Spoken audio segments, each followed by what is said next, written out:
Hello everyone, very good morning. क्या हाल चाल है सभी के? वेरी गुड मॉर्निंग सभी को एंड सभी का बहुत बहुत स्वागत है खान ग्लोबल स्टडीज़ में। मैं ऐसी उम्मीद करती हूँ कि आप सभी जो हैं बिल्कुल फिट एंड फाइन हैं और पढ़ने के लिए आज तो बिल्कुल रेडी हैं एकदम हाई जोश के साथ।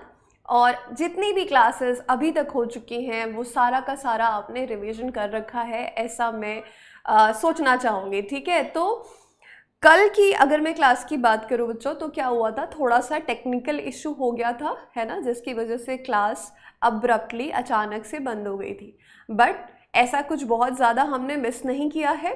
1 घंटे 16 मिनट की क्लास चली थी आपकी, और उस जहाँ पर वो क्लास एंड हुई थी हम वहीं से शुरू करेंगे। तो कुछ भी ऐसा नहीं है जो आपका मिस होगा। ठीक है, वो कैप पोर्शन बचा था जो हम डिस्कस कल नहीं कर पाए थे, आज की क्लास में वो कैप भी डिस्कस करेंगे, होमवर्क क्वेश्चन भी डिस्कस करेंगे, और जहाँ से कल हमने क्लास को छोड़ा था हम वहीं से शुरू करेंगे। तो घबराने की कोई बात नहीं है ना, बहुत प्यार प्यार से अच्छे से इत्मीनान से पढ़ेंगे और सीखेंगे। ठीक है, तो आज ऐसे कितने लोग हैं जो इस जज्बे के साथ क्लास में हैं कि आज हम कुछ नया सीखने वाले हैं? कितने लोग हैं भाई? वेरी गुड मॉर्निंग एंड नमस्कार सभी को। थैंक्स किस तरह काम करता है? नाउन की तरह पढ़ा था हमने, है ना। और थैंक यू किस तरह काम करता है? आई थैंक यू, मतलब वो वर्ब की तरह काम करता है ना। Very good morning. अच्छा, सब कुछ ठीक है? यहाँ से ऑडियो वीडियो अभी आप तक प्रॉपर पहुँच रही है?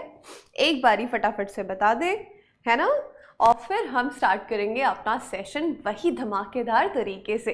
ठीक, बिल्कुल बढ़िया, बिल्कुल बढ़िया। कल तक जो पढ़ा था हमने थोड़ा सा करेंगे उसका रिकैप, है ना, और उसके बाद आज की क्लास को हम कंटिन्यू करेंगे। काफ़ी सारे मज़ेदार क्वेश्चंस भी होंगे और वोकैबुलरी भी होगी। ठीक है, क्या बात है, बहुत ही बढ़िया। चलिए शुरू करते हैं, है ना। आपको पता है कि कैसे शुरू करते हैं हम? जो प्रीवियस क्लास में हो चुका है उसको हम थोड़ा सा रिवाइज करते हैं, है ना। उसको हम क्या करेंगे, थोड़ा सा रिवाइज करेंगे। तो पहले चलते हैं, मैं कुछ नाउन्स यहाँ पर लिखूंगी, आप मुझे ये बताएंगे कि वो क्या है, सिंगुलर हैं, प्लूरल हैं, दोनों हैं, कैसे बनाया जाता है, ये आप मुझे बताएंगे। ठीक है, चलिए।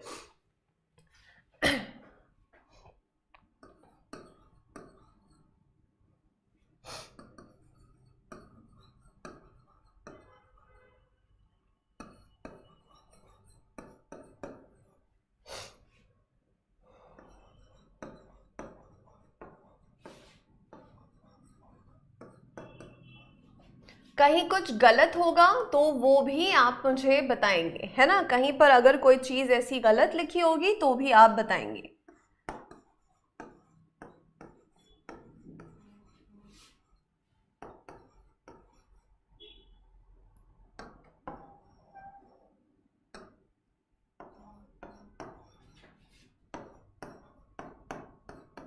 चलिए देखते हैं कितने लोगों को, हाँ कोई बात नहीं, रिकॉर्डिंग अवेलेबल है, 1 घंटे 16 मिनट की रिकॉर्डिंग आपके पास में है। और जितने बच्चे कमेंट में ये लिख रहे हैं कि पीडीएफ ओपन नहीं हो रहा है, पीडीएफ में इशू है, ऐसा कुछ भी नहीं है, है ना। सारे पीडीएफ्स मैंने खुद ओपन करके देखे हैं, सारे पीडीएफ्स बिल्कुल सही तरीके से डले हुए हैं। ठीक है, चलिए फटाफट से ये जो नाउन्स आपके सामने में लिखे हुए हैं इनको आप देखेंगे और मुझे बताएंगे कि पहले तो ये सिंगुलर हैं, प्लूरल हैं, कहीं कुछ गलत दिया हुआ है क्या, ये भी आप मुझे बताएंगे। ठीक है, चलिए, वेरी गुड। हो गई गलती, हो गई गलती, इसी गलती की बात कर रहे थे हम, देखना चाह रहे थे कितने लोग बिल्कुल सही लिखते हैं, है ना। देखिए मैंने कल क्या बताया था, कॉर्ड सामिन हो, है ना, इसके साथ में शीप हो, है ना, डियर हो, एयरक्राफ्ट हो, है ना, ये सारी चीजें जो हमने लिखी थी ये दोनों हो सकते हैं, दे कैन बी बोथ, ये सिंगुलर भी हो सकते हैं और ये प्लूरल भी बन सकते हैं। डिपेंड करता है इनके साथ वर्ब कैसा लगा हुआ है। वर्ब जो होगा उसके हिसाब से हम ये तय करते हैं कि ये सेंटेंस सिंगुलर है या ये सेंटेंस प्लूरल है, राइट। ये वाली बात हमने कल सीखी थी, उसमें शीप, डियर, एयरक्राफ्ट भी था। एयरक्राफ्ट को लेके हमने एक क्वेश्चन भी किया था जिसमें क्या लिखा हुआ था, उसमें लिखा हुआ था एयरक्राफ्ट्स। आपको क्या करना था, इस एस को हटाना था और ये क्वेश्चन मैंने आपसे कल करवाया था, ठीक है। अगर आगे की बात करें हम तो ये कैटल जो है ये कौन सी कैटेगरी में आता है, ये जो है ऑलवेज प्लूरल की कैटेगरी में आता है। ये क्या होता है, ऑलवेज प्लूरल, ठीक। वुमेन आफ्टर विमेन, ये तो गलत हो गया। इसके पीछे कॉन्सेप्ट क्या है, NPN का कॉन्सेप्ट मैंने आपको बताया था, नाउन, प्रोनाउन, नाउन, प्रेपोजिशन और प्रोनाउन। तो यहाँ पर जो भी नाउन होगा वो कैसा होगा, सिंगुलर फॉर्म पे होगा। तो ये विमेन नहीं होगा बल्कि ये क्या होगा, वुमन होगा, ठीक। ये बताया था मैंने। अब ये क्या है, इसको कहते हैं हम हाइफनेटेड नाउन्स। हाइफन क्या होता है, ये जो बीच में आपको डैश दिख रहा है ये है हाइफन। अब यहाँ पर गलती क्या हो गई है कि जब भी हम हाइफनेटेड नाउन्स की बात करते हैं हम उसको हमेशा हमेशा सिंगुलर मानते हैं, है ना। तो ये क्या हो जाएगा, यहाँ पर गड़बड़, ये हो जाएगा आपका YEAR सिर्फ, है ना, ईयर हो जाएगा और कुछ भी नहीं, ठीक। Very good. चलिए, तो यहाँ तक आपको चीज़ें समझ में आ चुकी हैं। अगर कल थोड़ा मिस हुआ था तो वो यहाँ पे मैंने आपको बता दिया, है ना। वैसे ये सारी चीज़ें हम पढ़ चुके थे, जहाँ से क्लास छूटी थी वहीं से कंटिन्यू करेंगे, है ना। और हमारी क्लास छूटी थी यहाँ से, है ना। ये हम पढ़ चुके थे, इसके क्वेश्चंस कर रहे थे, बट कोई बात नहीं, मैं एक बार उसको और आपसे रिपीट कर देती हूँ। मैंने आपको बताया था कि जब भी हम बात करते हैं स्पेशली वन ऑफ की, ईदर ऑफ की, नीदर ऑफ की, ईच ऑफ की, है ना, तो इनके साथ आप क्या करते हैं, जो नाउन लगता है इनके साथ वो क्या होता है, हमेशा always plural.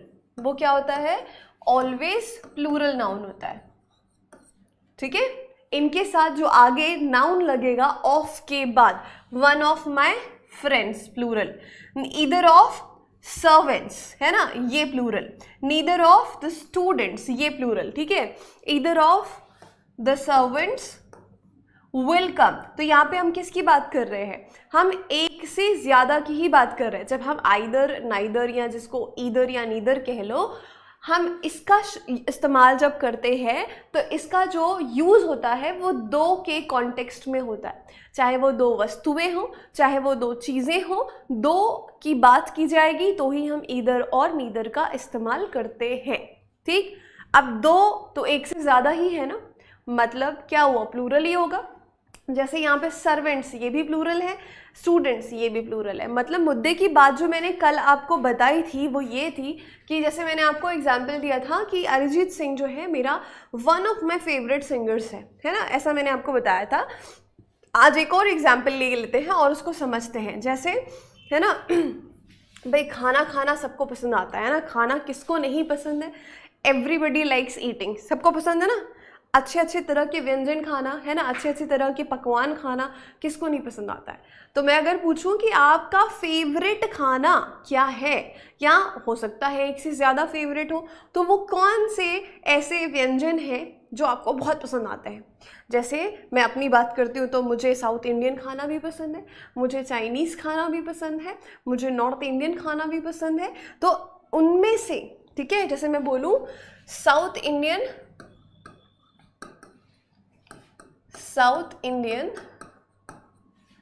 dishes are one of my, है ना, वन ऑफ माई फेवरेट्स। या इसको मैं कुछ इस तरह से लिखती हूँ, ठीक है। इसको एक काम करते हैं, दूसरे तरीके से लिखते हैं ताकि आपको वो कॉन्सेप्ट क्लियर हो जाए, ठीक है।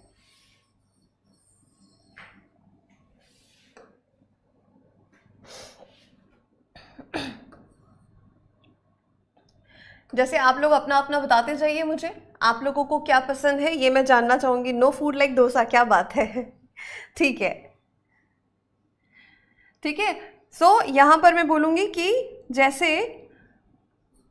Dosa is one of my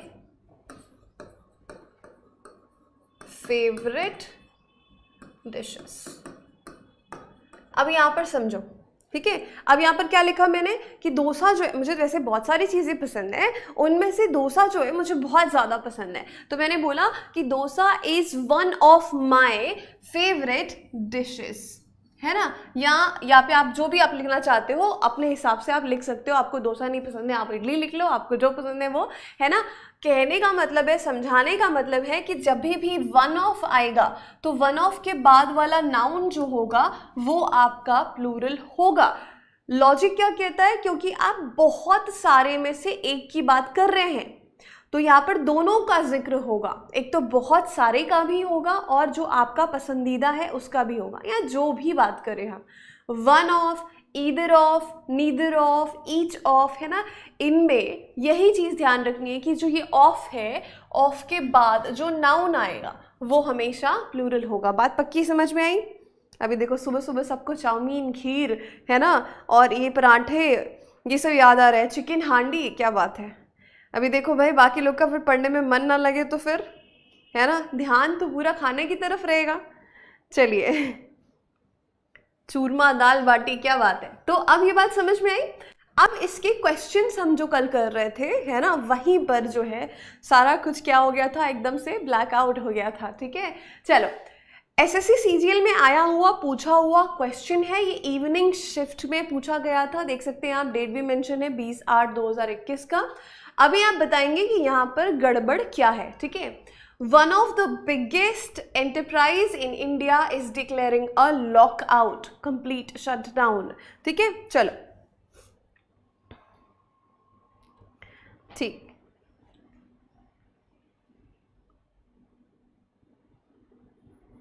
कुछ भी यूज कर लो, कोई दिक्कत नहीं है। आप क्विजिंग लिख लो, है ना, जो भी आपको लिखना है। चलिए बताइए, क्या यहाँ पे गड़बड़ है, क्या लिखा हुआ है, आपको इसमें से बताना है। In India one of is declaring a lockout the biggest enterprise. Simple सी बात, क्या लिखा हुआ है, वन ऑफ है, तो वन ऑफ के बाद जो नाउन होना चाहिए वो होना चाहिए प्लूरल, मतलब ये एंटरप्राइज का क्या हो जाएगा, एंटरप्राइजेस, है ना। तो यहाँ पर हमको चाहिए एक और एस, एंटरप्राइजेस। तो जो गलती है वो है आपकी इस पार्ट में, आंसर हो जाएगा डी। मुझे बताएंगे ये क्वेश्चन एग्जाम में कितने टाइम पे बनना चाहिए, कितने सेकंड्स में आप ये क्वेश्चन बना सकते हैं अब, अगर ऐसा आपके एग्जाम में पूछा जाएगा तो। जल्दी से मुझे सबका कमेंट चाहिए कि आप इसको कितने सेकंड्स में बना सकते हैं। अगले सवाल पे चलते हैं, ये भी पूछा गया क्वेश्चन है, आप देख सकते हैं 19 अप्रैल को आया हुआ क्वेश्चन है ये, प्रीवियस ईयर, है ना। बहुत इंपॉर्टेंट है, जब हम एसएससी सीजीएल की प्रिपरेशन करते हैं, एसएससी एग्जाम्स की प्रिपरेशन करते हैं बेसिकली, तो एक बात हमें ध्यान पे रखनी चाहिए कि इसमें क्वेश्चंस का रिपीटेशन होता है ना। इसीलिए प्रीवियस ईयर क्वेश्चंस को बहुत अच्छे से पढ़ना और बहुत अच्छे से समझना, है ना, बहुत ज़रूरी है, ठीक है। तो इसीलिए ये क्वेश्चंस जो है आपके लिए लाए गए हैं। The Taj Mahal is one of the most beautiful creation in the world. चलो भाई, क्या हो जाएगा, 5 सेकंड के अंदर बनाया जा सकता है। बहुत ही शानदार, बहुत ही बढ़िया। चलिए, यहाँ पर आप ये क्वेश्चन को देखिए और मुझे बताइए कि क्या यहाँ पर गड़बड़ दिख रही है। 4 पार्ट्स में डिवाइडेड है क्वेश्चन, आप देखिए और बताइए मुझे क्या होगा। द ताजमहल में कोई गड़बड़ है, या फिर है द मोस्ट ब्यूटीफुल में, क्रिएशन इन द वर्ल्ड में, या इज वन ऑफ द में। सी में गड़बड़ है, बिल्कुल सही। क्या लिखा हुआ है, one of the most beautiful, ये तो एडजेक्टिव्स हो गए, है ना। अभी यहाँ पर नाउन क्या है, ये है नाउन, इसको भी पहचानना है। क्रिएशन TION में एंड हो रहा है, ये क्या है, नाउन है। कौन सा नाउन है, एब्स्ट्रैक्ट। बताया ना, लास्ट में जो सफिक्स होते हैं उनको देखकर हम पहचानते हैं कि ये है क्या, तो ये सफिक्स है TION, तो ये TION क्या हो जाएगा, नाउन है। अब इसको क्या होना पड़ेगा, इसको होना पड़ेगा क्रिएशंस, ठीक है। चलिए बताइए कितने लोग का बना।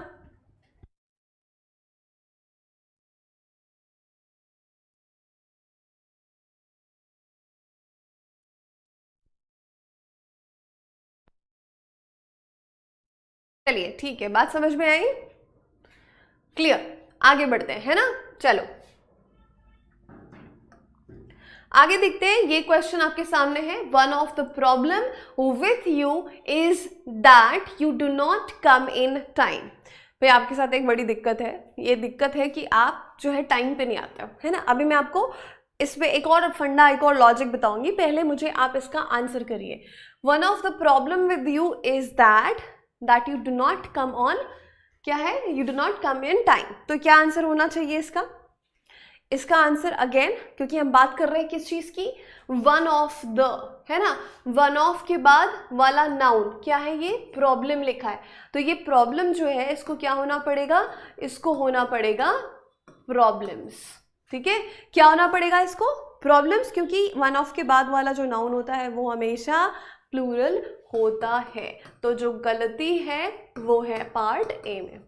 ठीक, चलो बहुत ही शानदार, क्या बात है। तीसरा क्वेश्चन, अब क्वेश्चन करने का लॉजिक क्या होता है कि हमने कॉन्सेप्ट पढ़ा और हमने फिर क्वेश्चन किया, तो इससे वो चीज़ हमको समझ में आती है कि पहली बात तो इससे, इस कॉन्सेप्ट से क्वेश्चंस किस तरह से पूछे जा सकते हैं और क्या हम इनको बना पा रहे हैं, क्या हम इनको ट्रेस कर पा रहे हैं, बिल्कुल, है ना। चलिए आगे बढ़ते हैं। ये देखिए, the play is divided into 3 acts and each acts has 3 scenes. यहाँ पे एक और चीज़, अच्छा ये प्रीवियस क्वेश्चन में मेरे को एक चीज़ बतानी थी आपको, क्या लिखा है, कम इन टाइम। हालांकि ये हम प्रेपोजिशन के चैप्टर में भी पढ़ेंगे, बट चूंकि ये इस क्वेश्चन में आया है तो मैं आपको इसको बताना चाहूँगी। ठीक है, क्या अंतर होता है जब हम कहते हैं इन टाइम और क्या अंतर होता है जब हम कहते हैं ऑन टाइम? किसी को पता है तो मुझे कमेंट में बताइए, नहीं तो मैं आपको अभी बता ही रही हूँ। ठीक है, जब हम कहते हैं इन टाइम तो क्या अंतर होता है और जब हम कहते हैं ऑन टाइम तो क्या होता है। देखो, जब हम कहते हैं कि do not come in time, in time क्या होता है, जैसे कि मैंने आपको बोला कि 5 बजे, है ना, आपको सेमिनार हॉल में मिलना है 5 बजे। ठीक है, आप बहुत ही ज़्यादा पंक्चुअल किस्म के हैं, तो आपने क्या किया, आप आ गए बिल्कुल 4:45 को, चाहे वो 5 बजे के पहले आ गए, 5 बजे के, चाहे आप 1 मिनट पहले आए, 2 मिनट पहले आए, चाहे आप अच्छी मार्जिन से पहले आए, उसको बोला जाएगा कि आप इन टाइम थे, बिल्कुल समय के अंदर आप आ गए, है ना। अगर मैं बात करूं ऑन टाइम तो बिल्कुल क्या होता है, एग्जैक्ट टाइम पे आया, on the dot, exact time पे। ठीक है, ये यहाँ क्वेश्चन में आया इसलिए मैंने आपको बता दिया, हालांकि ये हम आगे प्रेपोजिशन में भी पढ़ने वाले हैं। अब इसमें थोड़ा डिफरेंट है ना, ये क्वेश्चन थोड़ा डिफरेंट है, कोशिश करेंगे बनाने की। क्या लिखा हुआ है, दिस प्ले इज डिवाइडेड, ये प्ले जो है वो डिवाइडेड है इनटू 3 एक्ट्स, 3 एक्ट्स में डिवाइडेड है। ठीक है, एंड ईच एक्ट्स हैज, ध्यान से देखो, 3 सीन्स।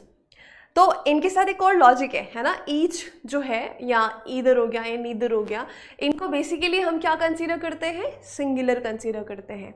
तो यहाँ पे ऑफ तो कहीं नहीं लिखा, ऑफ लिखा होता तो ये एक्ट्स बिल्कुल सही होता, है ना। ईच ऑफ अगर मान लो लिखा होता, ईच ऑफ द एक्ट्स, तो बिल्कुल सही होता, पर यहाँ तो ऑफ है नहीं, क्योंकि ऑफ नहीं है तो ये एक्ट्स बिल्कुल गलत है। तो इस तरह से भी एग्जामिनर आपको फंसा सकता है, ये हो जाएगा ईच एक्ट। क्योंकि अगर मैं इस वर्ड की ओरिजिनलिटी बताऊं कि वाकई में ये क्या होता है ना, तो ये कौन सा मानते हैं इसको वर्ड, हम इसको सिंगुलर मानते हैं। ये ईच जो है सिंगुलर होता है, हर एक ईच सिंगुलर। ठीक है, चलिए बात समझ में आई यहाँ पे, क्या बात है, बहुत ही बढ़िया। चलिए अगले सवाल पे चलते हैं और अगले लॉजिक पे। अगला लॉजिक ये बहुत इंपॉर्टेंट है, यहाँ पर बिल्कुल दिमाग खोलकर आराम से बैठिए और सुनिए सिर्फ जो मैं कहना चाह रही हूँ, है ना, एकदम ध्यान से सुनिएगा क्योंकि ये कंफ्यूजिंग हो सकता है। ठीक है, तो बिल्कुल ध्यान से सुनेंगे।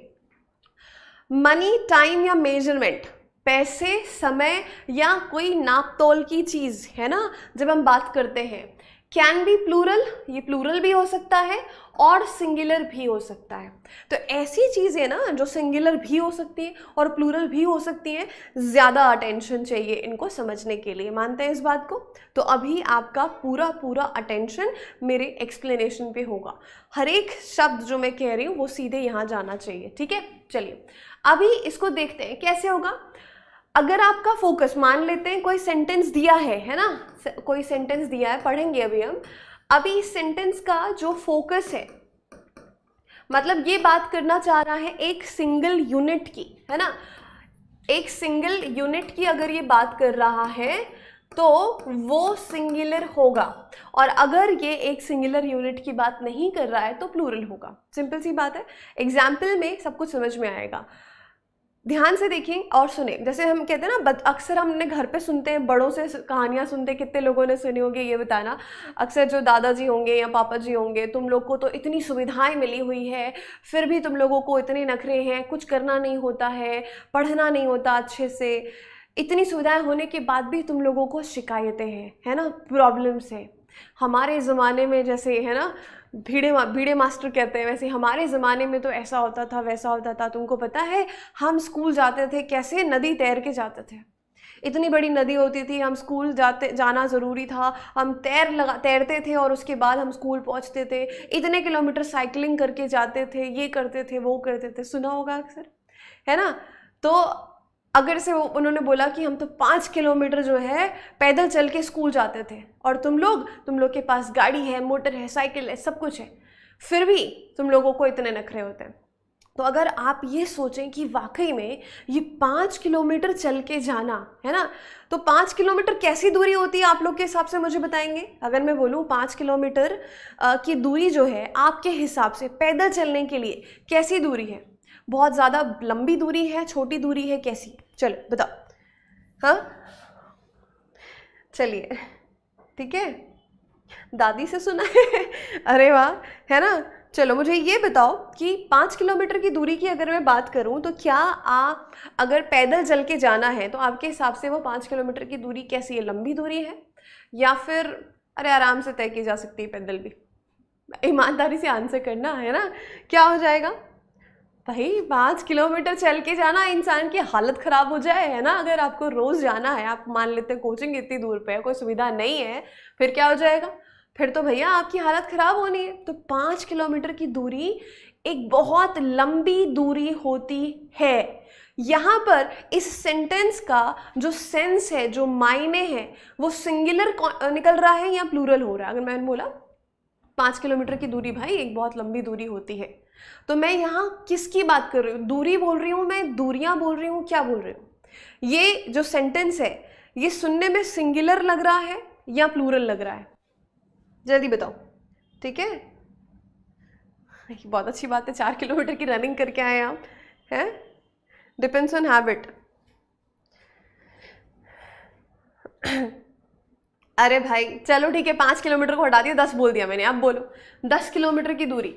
मैंने बोला 10 किलोमीटर की जो दूरी है वो कैसी दूरी होगी? लंबी दूरी होगी ना भाई, हमारे लिए तो 5 किलोमीटर भी लंबी दूरी है काफ़ी, है ना। तो बस मुझे ये बताइए कि जो मैंने सेंटेंस कहा, singular plural?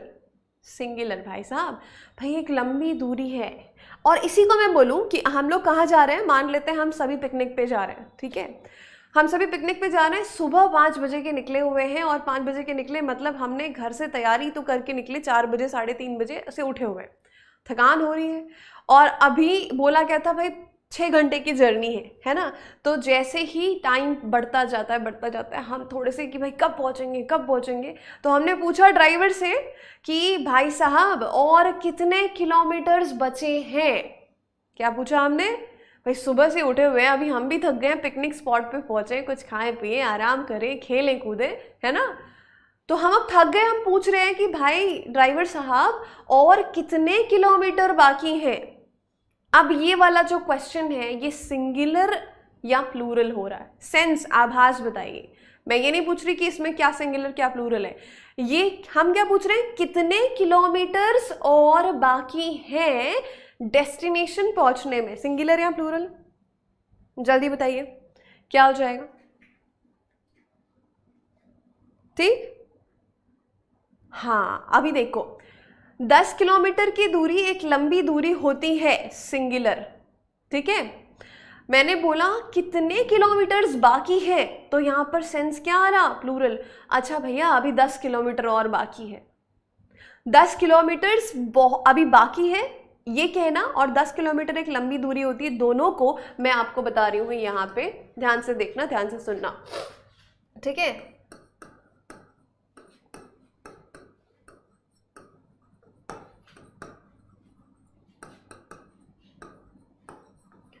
Is a long distance, ठीक।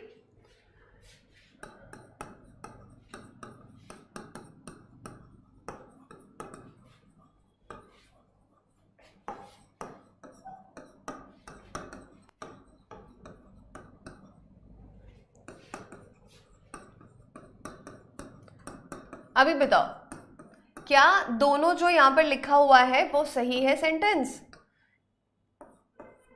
क्या दोनों सेंटेंस में बोल सकती हूँ सही लिखा हुआ है? ध्यान से देखिए और मुझे बताइए। सेंटेंस नंबर 1 है यहाँ पे और ये सेंटेंस नंबर 2 है ना। ध्यान से देखो, 10 kilometres is a long distance, यहाँ पर है is 10 kilometres are left to reach the destination. क्या ये दोनों वाक्य सही है या नहीं है? ये और ये जल्दी से बताएंगे, क्या ये दोनों वाक्य बोल सकते हैं सही है?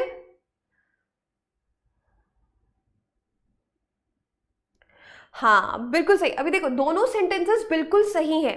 यहां पर हम कहीं ना कहीं एक सिंगल यूनिट की बात कर रहे हैं। हम 10 किलोमीटर्स को एक सिंगल यूनिट की तरह ले रहे हैं। 10 किलोमीटर की दूरी एक लंबी दूरी होती है। अभी यहां पर अगर बात करें कि और कितने, है ना, तो यहाँ पे आर आ गया। 10 kilometres are left to reach the destination. अब सिंपल सा आसान सा लॉजिक समझिए, हाउ मच और हाउ मेनी, ये दो चीजें मच और मेनी आपके सारे प्रश्नों का उत्तर है। जहां पर आप मच की बात करेंगे वो अनकाउंटेबल होगा। पढ़ा ना हमने काउंटेबल अनकाउंटेबल, पढ़ा था कि नहीं पढ़ा था, जल्दी बताओ, है ना। जहां पर भी हम मच की बात करेंगे ये होता है अनकाउंटेबल, ठीक है, ये अनकाउंटेबल के लिए होगा। जहां मेनी की बात करेंगे वो डेफिनेटली काउंटेबल होता है। इतनी बात समझ में आई? जहां हम मेनी बोलेंगे कितने, है ना, कितने आदमी थे, गब्बर ने कहा था, तो कितने आदमी थे वो गिन सकते थे ना, 2, है ना, सरदार 2 आदमी थे, तो 2 मतलब हाउ मेनी मतलब गिन सकते हैं, कितने और कितने का आप नंबर बता सकते हैं। तो जहां पर भी आप क्वेश्चन करके देखो कि यह हाउ मेनी में फिट हो रहा है या हाउ मच में फिट हो रहा है। अगर ये हाउ मेनी में फिट हो रहा है तो ये प्लूरल होगा और काउंटेबल है, मतलब आप इसको प्लूरल बना सकते हैं, ठीक है। अगर वो हाउ मच में फिट हो रहा है तो ये हमेशा सिंगुलर होगा। हमने पढ़ा है ना, हर अनकाउंटेबल चीज जिसको आप गिन नहीं सकते हैं, जाहिर सी बात है कि वो क्या होगा, अनकाउंटेबल होगा, सिंगुलर होगा, है ना। हाँ जी, अभी देखो इसके एग्जाम्पल्स को समझते हैं ध्यान से। मैं उम्मीद करती हूँ कि यहाँ तक आपको चीजें समझ में आई। अभी यहाँ पर आपके सारे सवालों का जवाब देखो। सिंगुलर मानेंगे जब कोई चीज, है ना, अभी जो मैंने आपको बताया कि जब उसको हम हाउ मच में बोल सकते हैं, हाउ बिग कितना बड़ा, हाउ स्मॉल कितना छोटा, हाउ लॉन्ग कितना लंबा, है ना। तो अगर ऐसे क्वेश्चंस कर सकते हो आप उस सेंटेंस में तो वो सिंगुलर होगा। जैसे $15 की बात कर रहे हैं यहाँ पे, है ना। पहले हम पैसे के कॉन्टेक्स्ट में देखेंगे, मनी के कॉन्टेक्स्ट में। अभी हमने क्या देखा था, मनी, टाइम और मेजरमेंट। पहले देखते हैं money. $15 is the cost of the cake. यहां पे आप इसको हाउ मच में बोलोगे, हाउ मेनी में बोलोगे? जल्दी आंसर आपके पास है। हाउ मच में इसको बोलेंगे या फिर हाउ मेनी में? How many is the cost या how much is the cost? यहां पर इसको हम किससे डिनोट कर सकते हैं? मच से। कितनी लागत है ना, लागत क्या है इस केक की, तो how much is the cost. Much आया मतलब सिंगुलर होगा, ठीक है। अभी जैसे बोले ये $15 इज, यहां पर आ गया is the cost of the cake, answer मिल गया। $15 लगे। इसकी लागत कितनी है? इसकी लागत है $15, ठीक है। अब अगर इसी को बोले हम, यस बहुत बढ़िया, नहीं बेटा हाउ मैनी नहीं होगा, है ना, हाउ मैनी बिल्कुल नहीं होगा, ठीक है। मान लेते हैं कि आप जो है फॉरेन में है, ठीक है, और फॉरेन में आपने टैक्सी की, टैक्सी करने के बाद आप पूछ रहे हैं, ऐसे थोड़ी भैया कितना रुपए हुआ, भैया कितना रुपए दे, ऐसा थोड़ी कहोगे। वहाँ क्या बोलोगे? हाउ मच, है ना, हाउ मच शुड आई पे। तो हाउ मच शुड आई पे मतलब क्या हो गया? भाई कितने रुपए हुए बता दो, हम आपको पे कर देते हैं, कितना पैसा लगा, है ना। तो हाउ मच होगा, हाउ मेनी नहीं। उसी के बाद इसको अगर दूसरे तरीके से समझे, millions of dollars is what it will cost to renovate the library। भाई लाइब्रेरी है, उसको रेनोवेट करना है, फिर से नया सा बनाना है उसको, है ना।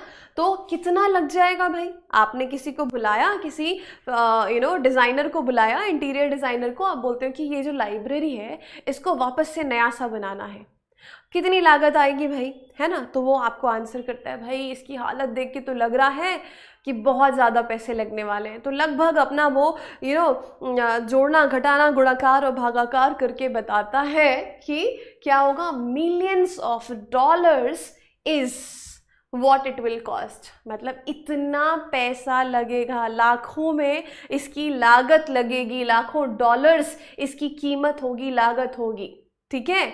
तो यहाँ पर जो अंतर है वो बहुत ही सटल है, ठीक है। आपको सिर्फ इतना हाउ मच और मैनी समझ गए, बस सब समझ गए फिर, है ना। आपको सेंटेंस पढ़कर ही समझ में आ जाएगा, ठीक है।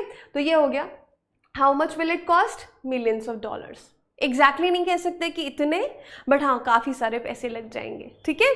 अब इसी को इधर टर्न करते हैं और समझते हैं, ठीक है। यहाँ पर आपका हाउ मैनी अगर आया तो वो प्लूरल होगा।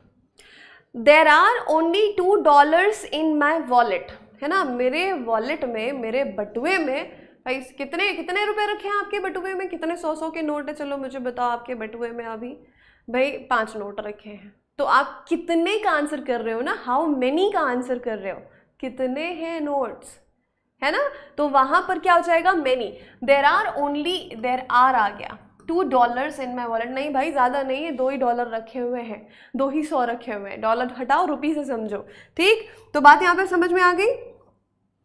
यस, बहुत बढ़िया, क्या बात है ना। देखो यहाँ पर देखो, how many dollars are in the wallet, 2 of them, ठीक है। अभी यहाँ पर क्या है, हमारा फोकस किस पे है? हम मल्टीपल की बात कर रहे हैं, एक से ज्यादा की बात कर रहे हैं, हम सिंगल यूनिट की नहीं बात कर रहे हैं। हम तो सीधे सीधे पूछ रहे हैं कितने रुपए रखे हैं आपके पास वॉलेट में, है ना। होता है ना, अक्सर आप लोग के साथ हुआ होगा, कोई ना कोई ऐसा दोस्त जो बहुत ही ज़्यादा कंजूस है, बहुत ही ज़्यादा माइजर है, जो अपने पैसे निकालता ही नहीं है।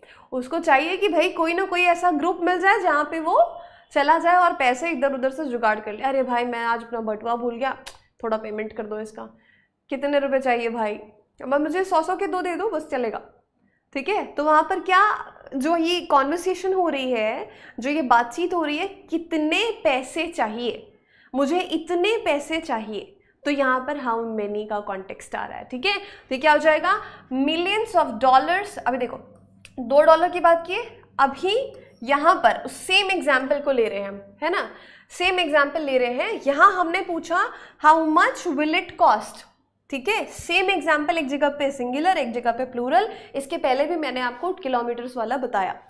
अब इसी को कैसे प्लूरल बनाएंगे, how many dollars were spent. मान लेते हैं कि वो लाइब्रेरी बनकर रेनोवेट हो गई, बहुत ही शानदार सी बन गई वो। वह हम देख के पूछ रहे हैं भाई कितने डॉलर्स लग गए इसमें, लग तो रहा है बहुत लगे होंगे। तो हम क्या पूछ रहे हैं, how many dollars were spent, ठीक है। तो यहाँ पर क्वेश्चन ही हाउ मेनी का आ रहा है, तो millions of dollars were spent to renovate the library। चलो जी बताओ, माइजर इकोनॉमिकल, अच्छा -100 रुपये आपके पास, यहाँ तक की बात समझ में आ गई। सिर्फ ना पूरी ये कहानी 2 ही चीज़ों के इर्द गिर्द घूमती है, 2 ही किरदार हैं, हाउ मच, हाउ मैनी, ठीक है। ये 2 क्वेश्चन को समझ गए, मतलब आपको ये पार्ट क्लियर हो गया, ठीक है। चलो जी अब देखते हैं मच और मैनी में क्या अंतर होता है? मच हम यूज़ करते हैं जब हम अनकाउंटेबल चीज़ों की बात करते हैं, मच, है ना। और मैनी हम यूज़ करते हैं जब हम किसकी बात करते हैं? हम काउंटेबल चीज़ों की। जैसे मैंने पूछा कि how many friends do you have, आपके कितने दोस्त हैं। मैंने पूछा how many friends do you have, तो मैं आपसे पूछ रही हूँ कितने दोस्त हैं। अब ऑब्वियसली मुझे ये है ना कि हाउ मेनी पूछा मतलब उन चीज़ों के लिए पूछा जाएगा जिनको आप 1 2 3 4 में गिन सकते हैं। मेरे करीबन अगर मैं क्लोज फ्रेंड्स की बात करूँ तो 3 4 है, ठीक है। आई हैव 3 to 4 फ्रेंड्स या फिर आई हैव 4 फ्रेंड्स। तो यहाँ पे क्या हो रहा है? आप नंबर में आंसर कर रहे हो, है ना। बात समझ में आई? हाउ मच डू आई ओव यू, अगर मैं बोलूँ कितना पैसा देना है मुझे, है ना, तो मच क्या हो जाएगा यहाँ पर। या फिर how much time do I have. एक होता है ना कि पेशेंट है, बहुत बीमार है ना, वो गया डॉक्टर के पास, वो डॉक्टर कहता है कि भाई आपके पास जो है ना अब ज़्यादा वक्त नहीं है, तो बोलता सीधे सीधे बताओ डॉक्टर साहब how much time do I have, कितना, ठीक है। तो बात समझ में? मच अनकाउंटेबल, मैनी काउंटेबल, बस इतना ध्यान रखो। मच और मैनी एडजेक्टिव्स होते हैं बेसिकली। एडजेक्टिव्स और नाउन्स एक दूसरे से बहुत ही ज़्यादा क्लोजली कनेक्टेड हैं। क्यों? क्योंकि एडजेक्टिव्स का काम ही होता है नाउन के बारे में बताना, कोई भी जानकारी देना नाउन के बारे में। तो मच मतलब वो अनकाउंटेबल नाउन्स के लिए आएगा, मैनी मतलब वो काउंटेबल नाउन्स के लिए आएगा, ठीक है। चलिए, अभी तो पैसे के संबंध में देखा हमने, अब हम आते हैं टाइम के लिए, ठीक है। ठीक है, चलिए अभी हम आते हैं टाइम के कॉन्टेक्स्ट में। टाइम में भी हाउ मच होगा, है ना, तो हम बताएंगे कितना समय, तो हाउ मच बोल रहे हैं। कितने घंटे, समय की ही बात कर रहे हैं। कितने मिनट, समय की ही बात कर रहे हैं, पर वो अलग तरीके से पूछ रहे हैं। तो यहां पर भी same logic, how much how many. जैसे हमने बोला यहाँ पे देखो 10 hours is how much time will need to complete the project, मतलब कितना समय आपको और लगेगा ये प्रोजेक्ट को कंप्लीट करने में, है ना। 10 hours is how much time we need. तो यहाँ पे क्या हो जाएगा, ये 10 hours दिखने में तो प्लूरल दिख रहा है, पर इसका जो कॉन्टेक्स्ट है, इसका जो मायने निकल रहा है वो कैसा निकल रहा है, वो सिंगुलर के जैसा निकल रहा है। तो कितना हमको चाहिए टाइम, भाई हमको लगभग 10 घंटे का टाइम चाहिए रहेगा, है ना। So 10 hours is how much time we need to complete the project. यहाँ पर आ रहा है हाउ मच, क्वेश्चन में ही आप देख सकते हैं, एग्जाम्पल में ही देख सकते हैं मच लिखा हुआ है, तो ये तो सिंगुलर होना ही होना है। अब आगे आते हैं, अभी इसका क्वेश्चन क्या था, how much time will they need. यहाँ पर भी क्वेश्चन में ही आपका मच आया, तो जहाँ पे मच आएगा तो ज़्यादा मच नहीं करने का है, वो होगा अनकाउंटेबल नाउन, ठीक है। ठीक है, या फिर ये भी बोल सकते हैं how long will you take, है ना। हस्बैंड और वाइफ को जाना है पार्टी में, रिसेप्शन में, और उसके बाद आपको पता है सबसे जल्दी रेडी कौन होगा, सबसे जल्दी रेडी तो लेडीज़ होती हैं, है ना। सबसे फटाफट से एकदम क्विकली रेडी कौन होती है, लेडीज़ होती हैं। तो है ना, ये फिर क्या हो रहा है कि इनको जाना है पार्टी में, और हस्बैंड जो है वो कहते हैं कि how long are you going to take, या how long will you take to get ready, ठीक है। तो how long will you take अगर पूछा गया है तो वहाँ पर हम सिंगुलर कॉन्टेक्स्ट की बात कर रहे हैं, हाउ मच हाउ लॉन्ग, ठीक है। बात समझ में? हालांकि ये क्वेश्चन करने के बाद अब उसका क्या हाल होगा ये आप समझ सकते हैं, ठीक है। चलो जी, बहुत ही बढ़िया। ठीक है, चलो अभी देखते हैं यहाँ पे how many 10 hours were spent on the project. अभी सेम सेंटेंस को ले लेते हैं ना, सेम सेंटेंस को लेने का यहाँ पर लॉजिक ये है कि आपको एक ही में चीज़ें समझ में आए अच्छे से।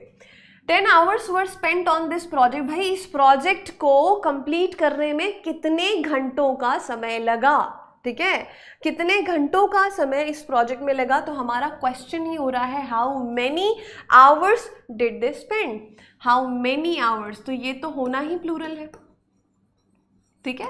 तो simple how much how many का लॉजिक है, ये हमने पढ़ा टाइम के कॉन्टेक्स्ट में, है ना। तो हमारा क्या क्या हो गया भाई, हमने देख लिया अपना टाइम पढ़ लिया है, और हमने पैसे के मामले में मनी भी देख लिया, टाइम भी देख लिया, ठीक है। सो मनी इज टाइम या टाइम इज मनी, हाँ बिल्कुल, वर्ब डिपेंड करता है सेंटेंस पे और सेंटेंस के सेंस पे। जैसे हाउ मच या हाउ मेनी, जब आपके सामने सेंटेंस हो ना, आपको सिर्फ ये क्वेश्चन करना है कि इसको मच में बोला जाएगा या मैनी में बोला जाएगा। घबराइए मत, जितना समझाया जा रहा है उतना समझिए, क्वेश्चन करेंगे सारी चीज़ें क्लियर हो जाएंगी। ठीक है, चलिए अब आते हैं, हम मेजरमेंट्स की बात करते हैं, है ना। मेजरमेंट की बात कर रहे हैं, स्क्वायर फीट की बात करेंगे। यहाँ पे एक तरह से मेजरमेंट है ना। यहाँ पर भी मच और मैनी वाला ही लॉजिक लगेगा। 500 square feet is a very small space to live in. मान लेते हैं ना आपका घर, अगर एक घर की बात करें कि वो 500 स्क्वायर फीट में है। 500 स्क्वायर फीट तो बहुत छोटी सी जगह होती है। अब देखो मेरे बोलने में, 500 स्क्वायर फीट तो बहुत छोटी स्पेस है। ठीक है, और एक छोटा सा एक और लॉजिक आप समझ लेंगे। ये जो होता है ना, एक होता है ये वाला है और एक होता है ये वाला है। ठीक है, तो ये जो अम की बिंदु वाला होता है ये हमेशा प्लूरल होता है, और जो जिसमें यह अम की मात्रा नहीं लगी होती है वो क्या होता है, वो हमेशा सिंगुलर होता है। तो आई एम नॉट सेइंग कि आपको हर बार हिंदी का सहारा लेना है, बट कभी कभी ले सकते हैं, कभी कभी समझ सकते हैं। ठीक है, सो 500 स्क्वायर फीट की अगर बात करें तो बहुत छोटी जगह होती है। ठीक है, तो ये क्या हो जाएगा, singular. Very small space to live in, a total of 500 square feet. तो हम क्या बात कर रहे हैं, एक तरह से एक सिंगल यूनिट बना दिया। 500 स्क्वायर फीट को एक यूनिट की तरह हम यहाँ पर मान रहे हैं, इसीलिए हमने बोला कि सिंगुलर है। इसी को अगर आगे देखें, इसमें क्या लिखा है, 500 square feet have been added on to the house. भाई ऑलरेडी एक घर था, उसमें क्या कर दिया गया, और कितने फीट हमने ऐड कर दिया उस घर में, 500 स्क्वायर फीट और ऐड कर दिए गए हैं उस मकान को और बड़ा बनाने के लिए। ठीक है, फिर से सुनिए, 500 स्क्वायर फीट की जो जगह है और ऐड कर दी गई है, किस लिए, इस घर को बड़ा बनाने के लिए, है ना। तो how many square feet have been added, कितना, तो 500 स्क्वायर फीट, 5, है ना। समझ में आ गई बात, यस ठीक।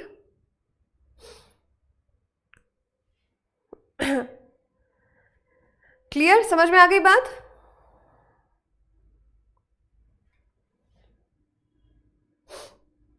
बहुत बढ़िया, बहुत अच्छे अच्छे आपके विचार हैं, बहुत अच्छे विचार हैं आपके। यहाँ पर हम बात कर रहे हैं एसएससी सीजीएल क्रैक करने की, क्रैक करवाने की, और आप लोगों को नींद से फुर्सत नहीं है। बहुत बढ़िया, शानदार विचार है।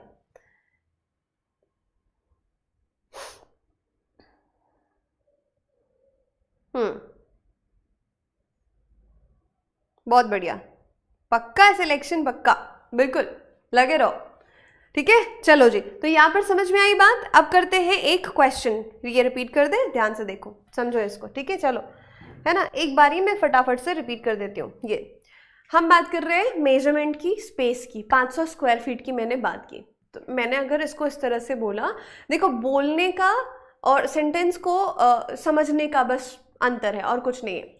ये समझो कि मैंने बोला भाई घर लेना है, आप घर देखने के, 500 स्क्वायर फीट का देखा, क्योंकि 500 स्क्वायर फीट तो बहुत छोटी सी जगह है, इसमें कैसे रहेंगे, है ना। घर लेना है तो कुछ तो थोड़ा सा बड़ा लेना है ना। तो आप गए देखे, आपको बहुत छोटा लगा, आपने पूछा कितना, 500 स्क्वायर फीट है। फिर 500 स्क्वायर फीट तो बहुत छोटी जगह होती है ना। तो हम ये 500 स्क्वायर फीट को एक सिंगल यूनिट की तरह ले रहे हैं, और इसी को दूसरे वाले जो कॉलम में हमने पढ़ा, वो हमने ये देखा कि इतनी जगह आपके पास ऑलरेडी है, आपने क्या किया, 500 स्क्वायर फीट और जोड़ दिया। कितने स्क्वायर फीट आपने और जोड़ दिया उसमें, 500 स्क्वायर फीट और जोड़ दिया। तो यहाँ पर ये हाउ मेनी वाला कॉन्टेक्स्ट है, कितने और जोड़े, है ना। ठीक है, तो यहाँ पर जहाँ पर हम कह रहे हैं हाउ मेनी के कॉन्टेक्स्ट में, वो हो जाएगा प्लूरल, जहाँ पर हाउ मच हो रहा है वो हो जाएगा सिंगुलर। यही कॉन्टेक्स्ट है तीनों में। ठीक है, तो मैं अब उम्मीद करती हूँ कि आपको आ गया होगा समझ। चलिए फाइन, चलिए आगे बढ़ते हैं।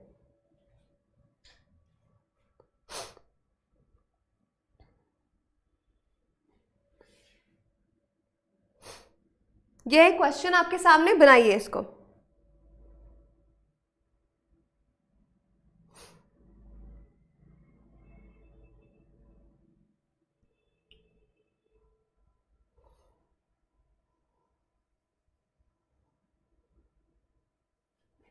ठीक है, सिंपल है ना, कितना पैसा लगा, कितनी लागत आई। तो अगर आप हाउ मच बोलेंगे, how much is the cost of this renovation, how much is the cost, तो आपने बोला कि भाई इस पे $15 लगे या जितने भी लगे, तो हाउ मच पूछ रहे हैं ना, कितनी लागत लगी, कितने और रुपए चाहिए, है ना, how many dollars were spent, जैसे बोला कितने डॉलर्स खर्च किए गए, तो वहां पे आप हाउ मेनी बोल रहे हैं। सिंपल, देखो दो ही चीजें हैं, मच और मेनी वाली। ये क्वेश्चन को बनाने की कोशिश करेंगे। The number of time it took to finish the job was very annoying. आप ये आंसर करिए, है ना, मैं चाहूंगी सारे के सारे आंसर करें, सारे के सारे जो है बताएं इस चीज को, है ना अच्छे से कि क्या होगा। सी में गड़बड़ है पक्का, तो क्या आना चाहिए वहां पे, अगर सी में प्रॉब्लम है तो क्या आने चाहिए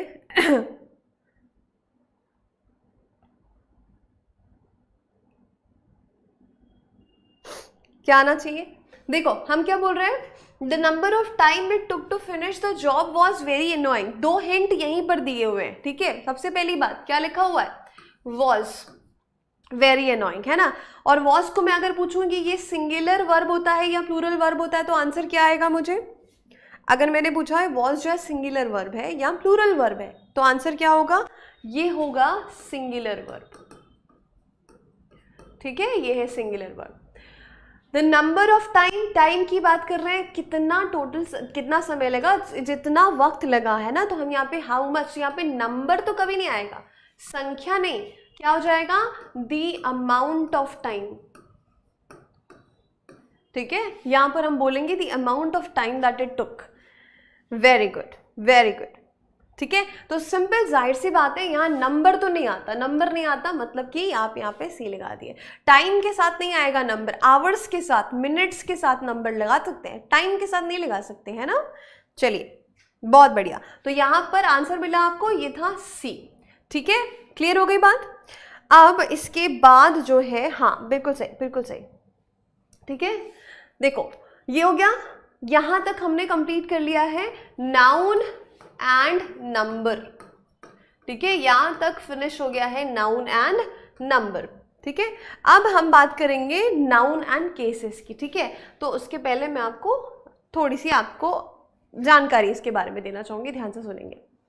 नाउन एंड नंबर में सारे सिंगुलर प्लूरल जितने होते हैं, कैसे सिंगुलर बनता है, कैसे प्लूरल बनता है, कब कैसे समझना है, ये हमने बहुत अच्छे से पढ़ लिया है। आज नाउन की 6ठी क्लास हो रही है ना। अब बारी है नाउन एंड केसेस समझने की, और उसके बाद छोटा सा पोर्शन 10 से 15 मिनट का जेंडर का होगा, जो कल की क्लास में हम बिल्कुल फिनिश कर देंगे। तो कल नाउन बिल्कुल खत्म हो जाएगा, फिनिश हो जाएगा, ठीक है, एक चैप्टर हम कंप्लीट कर देंगे। अब ध्यान से सुनिए, नाउन एंड केसेस की अगर बात करें, है ना, तो केसेस सिर्फ 3 होते हैं। नॉमिनेटिव केस, या जिसको हम सब्जेक्टिव भी बोलते हैं, एक होता है ऑब्जेक्टिव केस और एक होता है पोजेसिव। समझने के लिए है, होते तो इससे ज्यादा है, बट आपको एग्जाम क्रैक करने के लिए पढ़ना है, तो मैं आपको उतना ही पढ़ाऊंगी जितना आपको एग्जाम में काम आ सकता है। और इन तीनों केसेस में सबसे ज्यादा इंपॉर्टेंट है पजेसिव केस। क्या इंपॉर्टेंट है, सबसे ज्यादा इंपॉर्टेंट है पजेसिव केस। इसको हम डिटेल में समझेंगे। अब इसके बाद क्या होता है कि ये तो केसेस हो गए, इनका डिवीजन होता है 2 तरीके से, कि एक तो लिविंग नाउन्स जो सजीव वस्तुएं हैं उसके साथ हम किस तरह से लगाएंगे, किस तरह से यूज करेंगे, और दूसरा होता है निर्जीव वस्तुएं जो होती हैं, है ना, नॉन लिविंग थिंग्स, उसके साथ कैसे यूज करना है। तो ये 2 सेक्शन में डिवाइड करके हम पढ़ेंगे, ठीक है। चलिए बिल्कुल एकदम ओपन माइंडेड रहिए और समझने और सीखने की कोशिश करिए, ठीक है। चलिए आगे देखते हैं, ठीक है। बहुत सारे और प्रैक्टिस क्वेश्चंस मिलने वाले हैं आप लोगों को, तो घबराइए मत, ठीक है। चलिए यहाँ पे देखो, केस की बात करें तो ये बस समझने के लिए है आपके। नॉमिनेटिव केस या सब्जेक्टिव केस का और कोई मतलब नहीं होता है। यहाँ पर देखेंगे इस एग्जाम्पल को, क्या लिखा हुआ है, John is an amazing actor. मैंने आपको नाउन पढ़ाना जब स्टार्ट किया था तो मैंने फंक्शन बताया था, है ना, फंक्शन बताया था। नाउन का क्या होता है, ये या तो सब्जेक्ट की तरह काम करता है या तो ऑब्जेक्ट की तरह काम करता है। इन दोनों के अलावा नाउन और किसी तरह से काम नहीं करेगा, सिर्फ सब्जेक्ट होगा या ऑब्जेक्ट होगा। तो नाउन अगर सब्जेक्ट की प्लेस पर है तो ये नॉमिनेटिव केस होगा, नाउन अगर ऑब्जेक्ट की प्लेस पे है तो ये ऑब्जेक्टिव केस होगा, है ना। सिंपल अगर हम बात करें तो यही तो होता है बेसिक स्ट्रक्चर, है ना, सब्जेक्ट वर्ब और ऑब्जेक्ट। अगर मैंने बोला कि यहाँ पे नाउन है तो इसका केस क्या हो जाएगा, यहाँ पे नाउन है इसका केस सब्जेक्टिव, यहाँ पे नाउन है इसका केस ऑब्जेक्टिव, ठीक है, इसका केस क्या हो जाएगा, ऑब्जेक्टिव। अब इस एग्जाम्पल को देखो, John is an amazing actor, noun पहचानो, इसमें कितने नाउन है, इस सेंटेंस में कितने नाउन है पहचानिए, बताइए मुझे। अरे भाई अभी तो शुरू किया है, टेंशन मत लो, सब अच्छे से बताया जाएगा। 2 नाउन है, एक है जॉन, एक है एक्टर। इस सेंटेंस में 2 नाउन है। अब इनकी जगह बताओ, केस मतलब कुछ नहीं है, जिस जगह पे वो है उसके हिसाब से उनका ओहदा होता है। जैसे आप अभी क्लास में हैं, आप स्टूडेंट हैं, है ना, आप घर पे हैं तो आप कोई और रोल निभाते हैं। वैसा ही अगर ये सब्जेक्ट की प्लेस पे है तो इसको आप बोलेंगे कि ये सब्जेक्टिव केस है, या फिर इसका दूसरा नाम है नॉमिनेटिव केस, ठीक है। एक्टर भी एक नाउन है, ये कौन सी जगह पे है, ऑब्जेक्ट की, इसीलिए ये क्या हो जाएगा, ऑब्जेक्टिव केस, ठीक। बस कुछ नहीं खास इसमें, है ना, सिर्फ ये जानना था।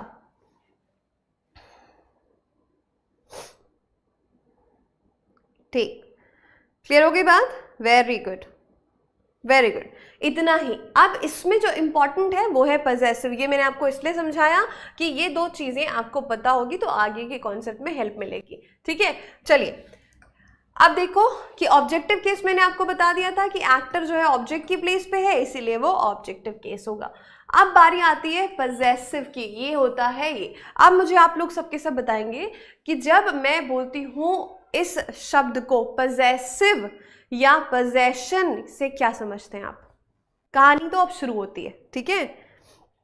मैंने बोला पजेसिव या पजेशन, इन शब्दों से क्या समझ में आता है। जैसे कुछ होता है ना, जैसे मैंने कोई भी शब्द बोला तो यहाँ पे दिमाग में कुछ तो क्लिक किया होगा, पजेसिव। सब्जेक्ट और ऑब्जेक्ट कैसे पहचानेंगे, सेंटेंस में सब्जेक्ट को क्या होता है, कर्ता, डूअर, है ना, ऑब्जेक्ट रिसीवर, अच्छा रिलेशन। मुझे मालूम था कि आप लोग पजेसिव को रिलेशन से तो पक्का इसको रिलेट करेंगे। ओनरशिप, अधिकार, जब भी हम बात करते हैं पजेशन की, है ना, जब भी हम बात करेंगे पजेशन की तो पजेशन मतलब होता है अधिकार। क्या होता है, अधिकार, मालिकाना हक, ओनरशिप, ठीक है।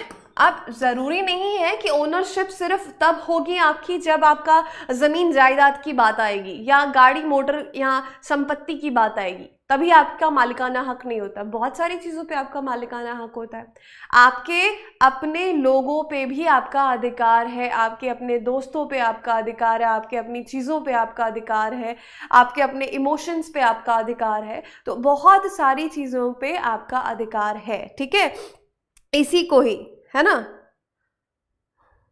अच्छा बहुत बढ़िया, इसी को लेकर ही हम पजेसिव केस को समझेंगे। अब ये होता है कि भाई मैंने बोला इसको आपको पहचानेंगे कैसे, पजेसिव केस बताते कैसे हैं नाउन का। अभी हम क्या पढ़ रहे हैं, नाउन का पजेसिव केस। ध्यान से देखो, दिस इज मीनास नोटबुक। अभी यहां पर देखो, यहां पर नाउन क्या है, मीना। नोटबुक भी एक नाउन है। यहां पर क्या बोला जा रहा है कि ये जो नोटबुक है ये किसकी है, मीना की है। तो जहां पर बेसिकली की, के, का, इस तरह के शब्दों का इस्तेमाल होगा। भाई मेरी कार, मेरी क्लास, है ना, मेरा रूम, ठीक है, मेरी किताब, मेरे नोट्स, ठीक है, समझ में आ रही है। तो अब यहाँ पे मेरा मेरा ना करके आप किसी का नाम लगा दो तो वो नाउन हो जाएगा। जैसे मैंने बोला कि आलोक की कार, है ना, गुड़िया की किताब, ठीक है, बात समझ में आई। यशवंत का फोन, तो यहाँ पे क्या हो रहा है, नाउन का मैं पोजेशन बता रही। किस तरह से बताया जाता है, ये अपोस्ट्रोफे एस के साथ जनरली बताया जाता है। अब डिटेल में जाएंगे इसकी हम। तो पोजेशन बताना यानी होता है अधिकार बताना। नाउन जब पोजेशन बताएगा तो उसका केस क्या होगा, ये कौन सा केस है, यही तो पजेसिव केस है। अब इसमें ऐसा कुछ खास है जो आपको नहीं पता था, ये तो देखकर आप बोलते हैं मीनास तो अपॉस्ट्रोफी एस लगाते हो, अब का के की के लिए अपॉस्ट्रोफी एस लगता है, ये चीज़ तो आपको मालूम थी। हम क्या डिस्कस कर रहे हैं, हम इसके पीछे का लॉजिक, इसके पीछे का कॉन्सेप्ट पढ़ रहे हैं।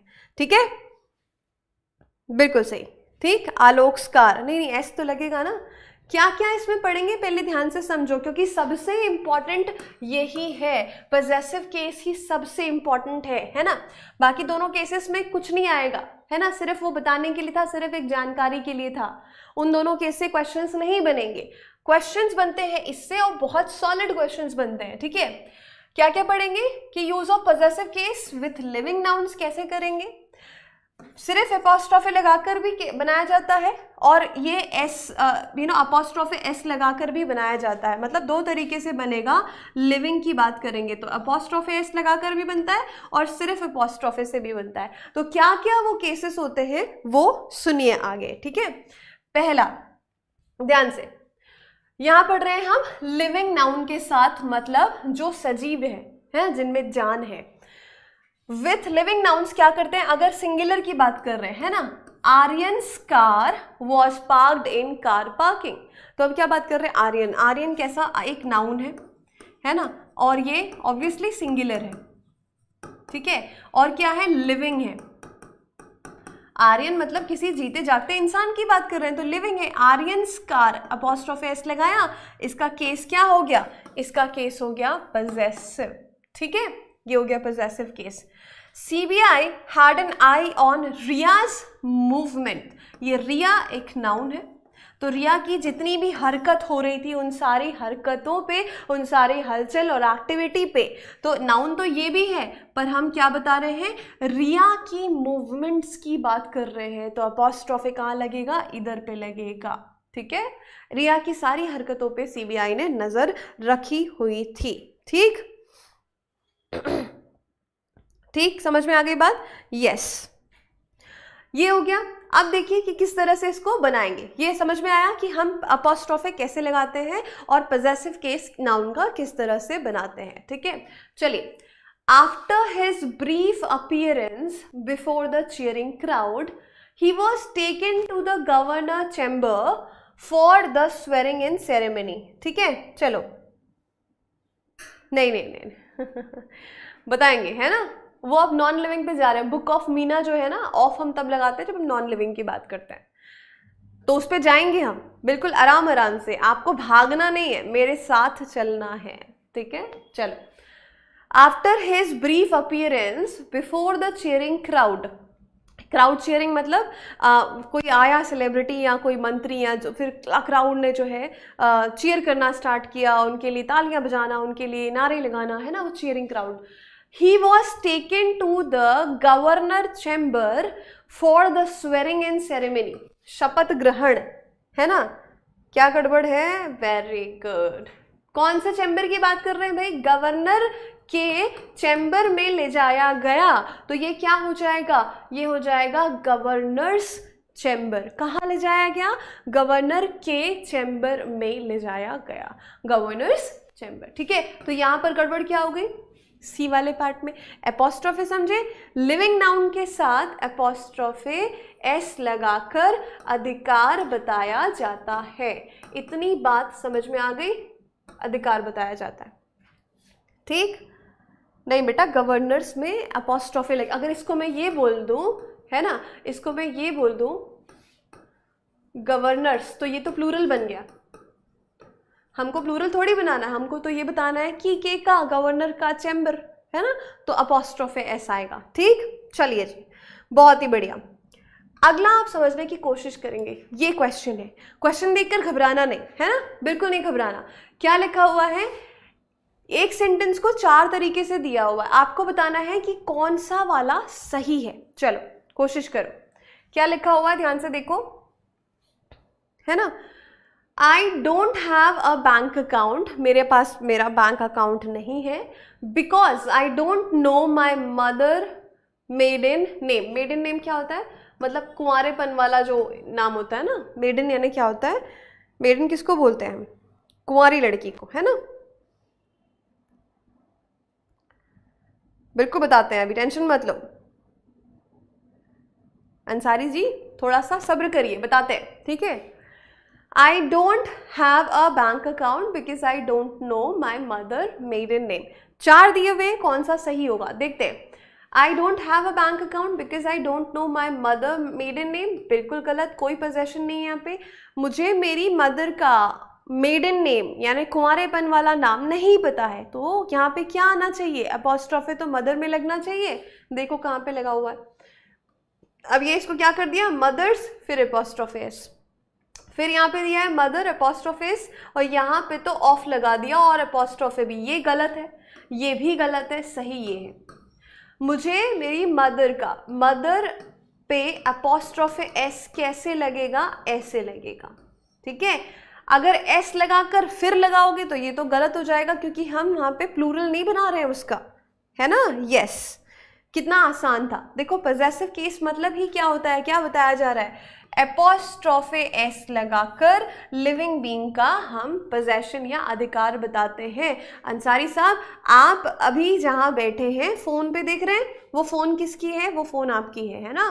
तो मैंने बोला कि ये अंसारी जी की फ़ोन है, ठीक है, तो क्या हो गया कि this is Ansaris phone, अपॉस्ट्रोफे S लगा, मतलब क्या हुआ, आपका उस फ़ोन पे मालिकाना हक है, मालिकाना अधिकार है, ये बताने के लिए मुझे वहाँ पर आपके नाम के साथ अपॉस्ट्रोफे एस लगाना पड़ा, है ना। मुझे क्या लगाना पड़ा, अपॉस्ट्रोफे एस लगाना पड़ा, ठीक है। इसी को कहते हैं अधिकार बताना। किसका अधिकार, नाउन का अधिकार, ठीक है। चलो अगले सवाल पे चलते हैं, ये अगले कॉन्सेप्ट पे, लॉजिक समझो अभी इसका, है ना। यहाँ क्या बोला जा रहा है, अभी ये तो समझ में आ गया, है ना। बट अगर किसी का नाम, है ना, यहाँ किसी का नाम लेते ही कौन सा साउंड आता है, स या श, ठीक है। किसी का नाम लेते ही अगर ऐसा स या श का साउंड आता है, जैसे मैंने बोला महेश, ठीक है, मैंने बोला महेश, श हिसिंग साउंड आ रहा, इसको क्या बोलते हैं हम, हिसिंग साउंड आना, है ना। हिसिंग साउंड मतलब स या श का साउंड आना, उच्चारण करते समय क्या होगा, या तो आप लास्ट में स आएगा या तो श आएगा। जैसे पारस, पारस में लास्ट में क्या है, स है, एस ऑलरेडी लगा है, तो जब ऐसा केस हो कि यहाँ पर तो एस पहले से ही है तो आप एक और एस नहीं लगाते हैं, वहाँ पे क्या करते हैं, सिर्फ अपॉस्ट्रोफे लगाएंगे, मतलब बिल्कुल वही रहेगा, मतलब में कोई बदलाव नहीं आएगा। क्या क्या होगा, सिर्फ क्योंकि उस नाम में पहले से ही एस लगा हुआ है, तो ग्रामर ये कहता है, कॉन्सेप्ट ये कहता है कि भाई आपको सिर्फ अपॉस्ट्रोफे लगाना है और कुछ भी नहीं, ठीक है। हाँ आप उसमें जा रहे हैं, प्रोनाउन पे जा रहे हैं आलोक, प्रोनाउन बाद में पढ़ेंगे हम, ठीक है। माय क्या होता है, माय आप प्रोनाउन और एडजेक्टिव्स पे जा रहे हो, अभी हम पढ़ रहे हैं नाउन, तो इधर पे ही रहो, है ना, नाउन ही समझो अभी, भागो मत, ठीक, वेरी गुड, बहुत ही बढ़िया। तो पारस वन है, पारसिस बोलेंगे कैसे, Parsis presence in the reunion made everyone happy, है ना। तो जहां पर किसी के नाम में पहले से ही एस लगा होगा वहां क्या करना है, जल्दी बताओ। जहां पर किसी के नाम में पहले से ही एस लगा होगा वहां पर आप क्या करोगे, अपॉस्ट्रोफे एस फिर से लगाओगे।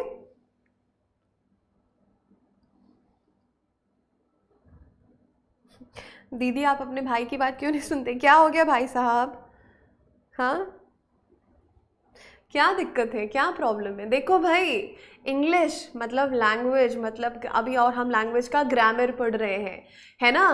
तो यहाँ पर कॉन्सेप्ट होगा, थियोरी होगी। आपको लगता है कि आप इंग्लिश को एक ऐसे जीके जीएस सब्जेक्ट की तरह पढ़े, इंग्लिश को मैथ्स रीजनिंग की तरह पढ़े, ऐसा नहीं होता। हर एक सब्जेक्ट अलग होता है ना। हर एक सब्जेक्ट की अपनी स्पेशलिटी होती है और आपको हर एक सब्जेक्ट पढ़ना है एग्ज़ाम निकालने के लिए। तो थियोरी पढ़ना है तो थियोरी को थियोरी में ही समझाया जाएगा ना, कॉन्सेप्ट को कॉन्सेप्ट की तरह समझाया जाएगा, है ना। वहाँ पर मैं आपको फैक्ट नहीं बता सकती, डेटा नहीं दे सकती, ठीक है। आपको मैं रूल के पीछे का लॉजिक जरूर बता सकती हूँ कि ऐसा क्यों हुआ, ठीक है। ये कॉन्सेप्ट है, इस कॉन्सेप्ट के पीछे का ये लॉजिक है।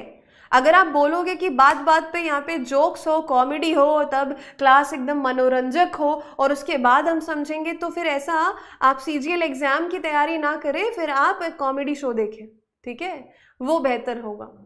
कॉन्सेप्ट समझाया जा रहा है ना, तो उसमें आपको पेशेंस चाहिए, समझेंगे तभी तो आगे सवाल लगाएंगे, है ना। चलो अपॉस्ट्रोफे लगेगा, ठीक है, वेरी गुड। तो यहाँ पे क्या हो गया, जीसस की भी बात की हमने, तो जीसस में ऑलरेडी एस लगा हुआ है, ठीक है। जब ऑलरेडी एस लगा हुआ है तो यहाँ पे सिर्फ अपॉस्ट्रोफे आएगा, ठीक है।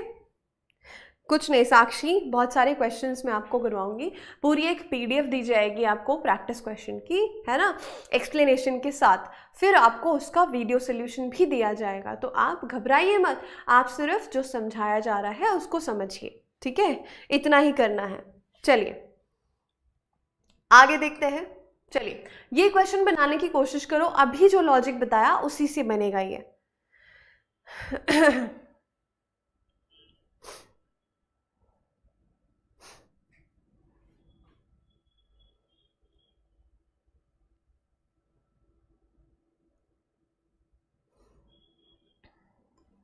चलो बताओ क्या हो जाएगा।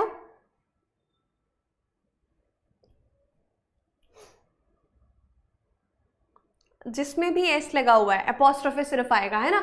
मानस लिखा हुआ है और उसके बाद में आप देख सकते हैं Manas is new house is quite spacious but many items of furniture are old and should be changed. दो चीजें मैं पूछूंगी आप लोगों से यहाँ पे। प्रॉब्लम तो ए में है, समझ में आ गई। नाम में क्या आ रहा है, एस आ रहा है ना। तो यहाँ पे क्या करेंगे आप, सिर्फ अपॉस्ट्रोफे लगाएंगे, मानस और फिर अपॉस्ट्रोफे, ठीक है। क्या हो जाएगा, मानसिस न्यू हाउस। यहाँ पे एक और बार एस लगाने की कोई जरूरत नहीं है, तो पहले भी ही गड़बड़ थी। दूसरा, यहाँ पर फर्नीचर पढ़ा था हमने, ये होता है अनकाउंटेबल नाउन, पढ़ा था ना हमने कि ये अनकाउंटेबल होता है, यस। पर इसको प्लूरल बनाया जा सकता है, यस। किस तरह से, आइटम्स ऑफ लगा दिया, इसीलिए यहाँ पर क्या आ गया, आर आ गया, ठीक है। ये वाला चीज जो हम पहले ही पढ़ चुके हैं, यस। क्या बात है, आगे चलते हैं। ये देखिए, अब ये तो हो गया कि किसी के सिंगुलर नाउन में, किसी के नाम में एस लगाए तो क्या करेंगे। अब अगर बात करें प्लूरल की, तो बहुत सारे प्लूरल किस तरह से बनते हैं ये देखा हमने, है ना। बहुत सारे प्लूरल में क्या करते हैं हम, एस लगाते हैं। तो अगर हमने गर्ल्स बोला है तो भी सेम लॉजिक, सिंपल सी बात है, एस लगा हुआ है मतलब सिर्फ अपॉस्ट्रोफे आएगा, अपॉस्ट्रोफे एस नहीं, सिर्फ अपॉस्ट्रोफे आएगा। तो चाहे गर्ल्स कॉलेज हो, बॉयज हॉस्टल हो, किंग्स आर्मी हो, ऑलरेडी एस लगा हुआ है, इसीलिए सिर्फ अपॉस्ट्रोफे। तो प्लूरल के कॉन्टेक्स्ट में क्या करेंगे हम, सिर्फ अपॉस्ट्रोफे लगाएंगे, ठीक है। समझ में आई बात।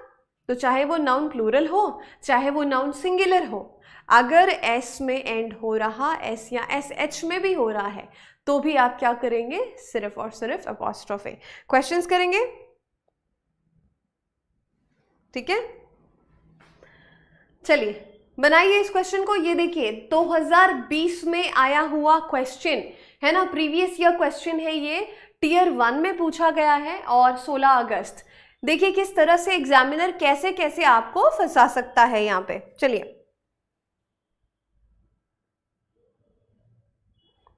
देखिए क्या लिखा है, the principal requested the teachers to monitor and take care of the small children. कहाँ पे गड़बड़ है, प्रीवियस ईयर में पूछा गया सवाल।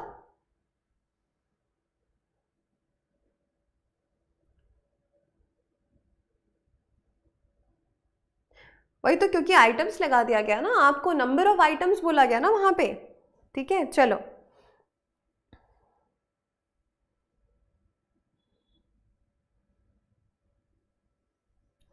बात आगे समझ, यस। देखो क्या लिखा हुआ है, द प्रिंसिपल रिक्वेस्टेड, यहां तक की बात तो सही है।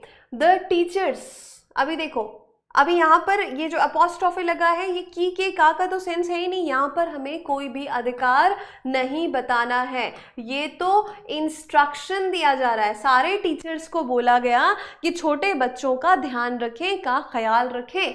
तो the teachers, requested the teachers, मतलब यहाँ पर हमको अपोस्ट्रोफे चाहिए ही नहीं। कंफ्यूजन कहाँ होती है? प्लूरल फॉर्म पे, क्योंकि उसमें भी एस लगता है, और अपोस्ट्रोफे लगाने पे। ठीक है, तो आप जब अपोस्ट्रोफे लगा रहे हैं तो आप अधिकार बता रहे हैं, ना कि उसका बहुवचन बना रहे हैं। ठीक है, और अगर आप सिर्फ एस या ई एस लगा रहे हैं तो वो बहुवचन बनाना होता है। जैसे यहाँ पर कंफ्यूजन कैसे क्रिएट की गई कि यहाँ पर चाहिए हमको प्लूरल, दिया गया है अपोस्ट्रोफे एस, एस लगाना ज़रूर है पर अपोस्ट्रोफे नहीं चाहिए। ठीक, तो यहाँ पर गड़बड़ क्या हो गई? ए में प्रॉब्लम है। देखो पिछले साल में, मतलब प्रीवियस ईयर क्वेश्चन में इस तरह से पूछा गया है। अभी देखो ये वाले क्वेश्चन को बनाओ। My neighbor's daughter is only 5 months old. क्या गड़बड़ है इसमें?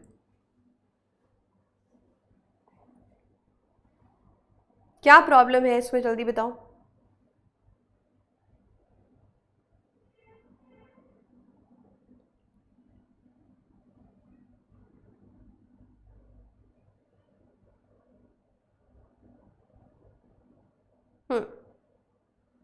बहुत बढ़िया। क्या आंसर हो जाएगा? बी। अच्छा, नेबर्स डॉटर, पड़ोसी की बेटी जो है वो कितनी है? 5 महीने की है सिर्फ, है ना। मेरी पड़ोसी की जो बेटी है वो सिर्फ 5 महीने की है। अच्छा जी, क्या गड़बड़ है डी में, जरा बताओ क्या गड़बड़ है? बी में गड़बड़ है। यहाँ पे क्या गड़बड़ है? Neighbour daughter, neighbours daughter, neighbour मतलब पड़ोसी, पड़ोसी की बेटी, तो पड़ोसी की बोला जा रहा है, अधिकार तो बताना पड़ेगा। और अधिकार बताने के लिए पड़ोसी क्या है? लिविंग बीइंग है, अपोस्ट्रोफे एस लगना चाहिए, लगा हुआ है, तो गड़बड़ नहीं है। फंस गए? फंस गए? मजा आया? कैसा लगा मेरा मजाक? वेरी गुड धर्मेंद्र, जिन्होंने नो एरर किया है, वेल डन, वेल डन, तालियां भाई आप लोगों के लिए। जिन्होंने नो एरर को पहचान लिया, बहुत सिंसियरली सुन रहे हैं चीज़ों को, बहुत सिंसियरली ध्यान दे रहे हैं, टीचर की बातों को सुन रहे हैं, कमेंट्स को नहीं। ठीक है, बहुत शानदार, बढ़िया। नो एरर को पहचानना ज़्यादा डिफिकल्ट होता है एरर पहचानने से। ठीक है, क्योंकि हमारी जनरल टेंडेंसी क्या होती है कि हम लोगों में कमियां ढूंढते हैं। अपने आप को कभी नहीं देखेंगे, बट हम दूसरे लोगों में कमियां ज़रूर ढूंढने में एक्सपर्ट होते हैं। ठीक है, तो कमियां ढूंढना बहुत आसान है, नो एरर बताना थोड़ा डिफिकल्ट होता है। ठीक है, ठीक। हाँ, अब बेटा अगर यहाँ पे हाइफन होता ना तो ये मंथ होता, हाइफन नहीं है, ये जो डैश वाला है ना, हाइफन होता 5 मंथ, तो वहाँ पे बिल्कुल भी हम SES नहीं लगाते। ठीक, चलो, वेरी गुड, वेरी गुड, बहुत ही बढ़िया। तो यहाँ पे गड़बड़ क्या थी? कुछ भी नहीं थी गड़बड़। अगला देखते हैं क्या है ये भाई। ठीक है, चलिए, क्या लिखा है? Possessive case with living noun में ही पढ़ेंगे। अब ऐसे कुछ होते हैं ना, ऐसे कुछ प्लूरल होते हैं जिनको हम इस तरह से बनाते हैं, ये अंदर के वॉवेल को चेंज करके, अंदर के वर्ड्स को चेंज करके आप प्लूरल करते हैं। एस या ES नहीं लगता इनमें प्लूरल बनाने के लिए, तो जब एस या ES नहीं आता, सिंपली क्या करेंगे? अपोस्ट्रोफे और एस लगा देंगे। मेंस क्लॉजेट, ये प्लूरल है। चिल्ड्रंस प्लेग्राउंड, वैसे ही विमेंस रोल। ठीक है, ये तो और भी आसान है, इसमें तो कुछ समझने वाली बात ही नहीं है। ठीक है, इसमें कुछ समझने वाली बात ही नहीं, क्योंकि ये वाले प्लूरल कैसे बने हुए, ये तो इनमें एस और एस का झमेला ही नहीं है। जब झमेला ही नहीं है तो भाई अधिकार बताने के लिए सीधे सीधे हम अपोस्ट्रोफे एस लगाएंगे, सोचना ही नहीं है यहाँ पे कुछ, है ना। सवाल देख लेते हैं, या इसको भी देख लेते हैं, पहले एक और कॉन्सेप्ट देखते हैं और उसके बाद में सवाल पे आते हैं। ठीक है अच्छा, ये वाला जो मैंने बताया, इसमें कुछ भी ऐसा नहीं था जो आपको नहीं पता है, सिर्फ ये वाली बात थी कि एक होता है प्लूरल बनाना बॉय का बॉयज, है ना। अगर मेरे को इसका बनाना है पोजेसिव केस, हो जाएगा बॉयज। मेन MAN, ठीक है, इसका क्या बनता है प्लूरल? MEN। अगर इसका अपोस्ट्रोफे एस मतलब पोजेसिव केस बनाना है तो ये हो जाएगा मेंस। दैट्स इट, खत्म, और कुछ भी नहीं है। ठीक है, अब चलते हैं हम सीधे सीधे वोकैब पे। ठीक है, अब चलते हैं वोकैब पे और होमवर्क क्वेश्चन भी करना है, इसके बाद वाला हम करेंगे अगली क्लास में। ठीक है, सीधे सीधे चलेंगे अभी वोकैब पे हम। बट वोकैब पे जाने से पहले मैं आपसे जानना चाहूँगी कुछ चीज़ें। होमवर्क किया था सभी लोगों ने? पहले तो ये बताएंगे आप, जो हमने पिछले सेशन में किया था, इसका रिवीजन चाहिए मुझे, तो ये आप जोड़ेंगे और बताएंगे जो ब्लैक से हमने ये एडियम किया हुआ था। आज कुछ इंटरेस्टिंग वर्ड्स और पढ़ने वाले हैं। ठीक है सुनीता जी, अभी ना लिविंग नाउन्स में भी कुछ और कॉन्सेप्ट बचे हुए हैं, फिर हम आएंगे नॉन लिविंग पे, तो वो भी पढ़ेंगे। अभी ख़त्म थोड़ी हुआ है, कल की क्लास होगी और राउंड की, जिसमें आप इन चीज़ों को और आगे पढ़ेंगे। तो अभी पेशेंस रखिए और मुझे बताइए। ठीक है, हाँ अगर प्लूरल है तो बॉयजेस होगा, बिल्कुल सही है, ये तो बताया था मैंने। कल नहीं, इसके पहले मैंने होमवर्क जो दिया था, कल तो क्लास अचानक से बंद हो गई थी, है ना। चलो ये वाला जो वोकैब है ये बनाएंगे आप, और साथ में मुझे ये बताएंगे, है ना। चलो पहले फटाफट से इसको बना लेते, थोड़ा सा रिवीजन हो जाएगा, फिर मैं आपसे कुछ क्वेश्चंस करूंगी। ब्लैक स्पॉट की अगर बात करें तो किसको बोलते हैं एक ब्लैक स्पॉट? हम क्या होता है, विकेड होता है, या फिर कोई रूल और लॉ एग्जिस्ट नहीं करता उसको बोलते हैं, या कॉज ऑफ शेम होता है, फेंट होना होता है, या a person who is disgrace होता है, क्या होता है, cause of shame, black spot. In black and white मतलब क्या हो जाता है, इसको कहते हैं लिखावट में होना, रिटन फॉर्म पे होना। ठीक है, जल्दी से। ब्लैक हार्टेड यानी कि इविल होना, विकेड होना। ब्लैक शीप यानी क्या होता है, एक ऐसा पर्सन जो अपनी फैमिली को, अपने समाज को, अपनी सोसाइटी को डिस्ग्रेस में रखते हैं या फिर एम्बैरेस कर दे। ब्लैक लिस्ट होना यानी क्या हो जाता है, बैन होना। ब्लैक आउट होना यानी होता है फेंट होना, बेहोश हो जाना। ब्लैक मार्केट या ग्रे मार्केट जिसको हम कहते हैं, वो होता है ऐसी मार्केट जहां पर नियम कानून लीगल तरीके से फॉलो नहीं किए जाते हैं। ठीक है, चलो